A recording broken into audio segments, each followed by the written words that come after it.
नमस्कार प्यारे बच्चों, कैसे हैं आप सभी। उम्मीद करता हूं सभी स्वस्थ होंगे, ठीक होंगे, आपकी पढ़ाई भी अच्छी चल रही होगी। प्यारे बच्चों, एक टॉपिक है छोटा सा, बार बार एग्जाम में पूछा जाता है कि घोष या अघोष, यानी कि सघोष या अघोष क्या होता है।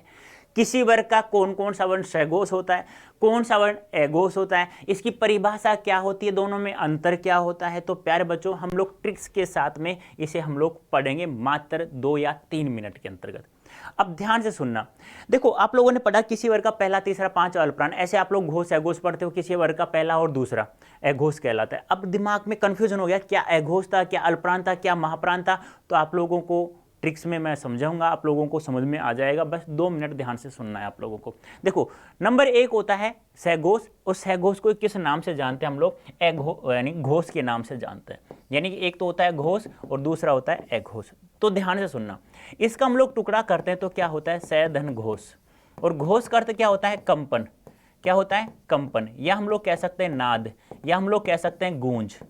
और स का अर्थ क्या होता है, साथ या सहित, यानी जिस वर्ण का उच्चारण करते समय गूंज उत्पन्न हो या कंपन महसूस हो, यानी कंपन। आपसे परिभाषा क्या होगा, क्या पूछेगी कि कैसे पूछेगा, जिन वर्णों का उच्चारण करते समय स्वर यंत्रिका में कोई कंपन महसूस होती है, या कोई नाद महसूस हो, या कोई गूंज महसूस हो, तो उसे क्या कहा जाता है, अघोष। अब इसका टुकड़ा करेंगे तो क्या हो जाएगा, अधन घोष। तो अ का अर्थ मैंने बताया था हमेशा के लिए क्या होता है, नहीं या बिना होता है। और घोष यानी कंपन, यानी कि कंपन न हो तो उसे कहा जाता है अघोष। कंपन न हो तो क्या कहा जाता है, अघोष। और कंपन हो तो उसे क्या कहा जाता है, उसे घोष वर्ण कहा जाता है।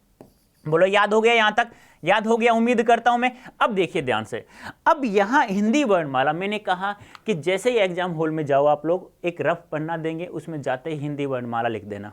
आती है सभी को, नहीं आती है तो देख लेना। अब देखो, यहां पे लिख लिया आप लोगों ने। अब ध्यान से सुनना है, मैंने जहां ये आयताकार बॉक्स बनाया है, ये आयताकार जहां बॉक्स बनाया, सभी को दिख रहा होगा, उम्मीद करता हूं दिख रहा है, ये सभी यहां दिख रहा है। तो जहां मैंने आयताकार बॉक्स बनाया है, अब इस डायग्राम को आप 2 या 3 बार देख लोगे तो ऐसा नहीं है तो ये डायग्राम यहां चला जाएगा, आयताकार बॉक्स यहां तो नहीं जाएगा ना। देख लोगे अच्छे से तो याद रहेगा हमेशा। तो ये जितने भी मैंने आयताकार बॉक्स के अंदर बनाया गया, ये सारे के सारे क्या कहलाते हैं, अघोष कहलाते हैं। और अब ध्यान सुनना, अब इसके अलावा जो भी बच गया, स्वर बच गया, ये और जितने वर्ण बच गए, वो सारे के सारे क्या कहलाते हैं, सघोष वर्ण कहलाते हैं। बोलो, याद हुआ ना। 2 मिनट की बात है, आयताकार और बॉक्स वाले अघोष और बाकी बच गए जो घोष। अब आपको ये तो पता ही होगा, किसी वर्ग का पहला वर्ण यही है, दूसरा यही है, तीसरा यही है, चौथा यही है, पांचवा यही है। अब आप लोगों से पूछ लिया जाए किसी वर्ग का पहला वर्ण कहलाता है, तो देख लो आयताकार बॉक्स कहां, स्टार्ट में है। तो किसी वर्ग का कोई वर्ग है, उसका पहला और दूसरा वर्ण तथा और कौन कौन से, आप कोष्टक में लिख दो, तीनों से, तीनों से। अब कोष्टक में लिख दो 3 से कौन कौन से होते हैं, ये लो भी। अब आपसे पूछ लिया जाए कुल अघोष वर्णों की संख्या कितनी है, जब एक वर्ग का हम लोग 2 वर्ण ले रहे हैं तो 5 वर्ग हैं, 5 दूना 10 और 3 से कितने हो गए, 13। अब कुल सघोष कितने हो गए, तो कुल स्वर 11, व्यंजन 33, कुल वर्ण कितने हो गए, 44। 44 में 13 निकाल दो, कितने बच गए, 31। तो कुल कितने हो गए, ये 31 हो गए। अब यहां से पूछ लिया जाए किसी वर्ग का कौन कौन सा, तीसरा बच गया, चौथा बच गया, पांचवा बच गया, ये लो भी वर्ण। और कौन कौन से बच गए, और 3 से के अलावा जो भी थे वो सारे के सारे लिख दो, य, र, ल, व और है। और क्या बताया मैंने, सभी स्वर क्या होते हैं, सघोष होते हैं। क्या होते हैं, सघोष होते हैं।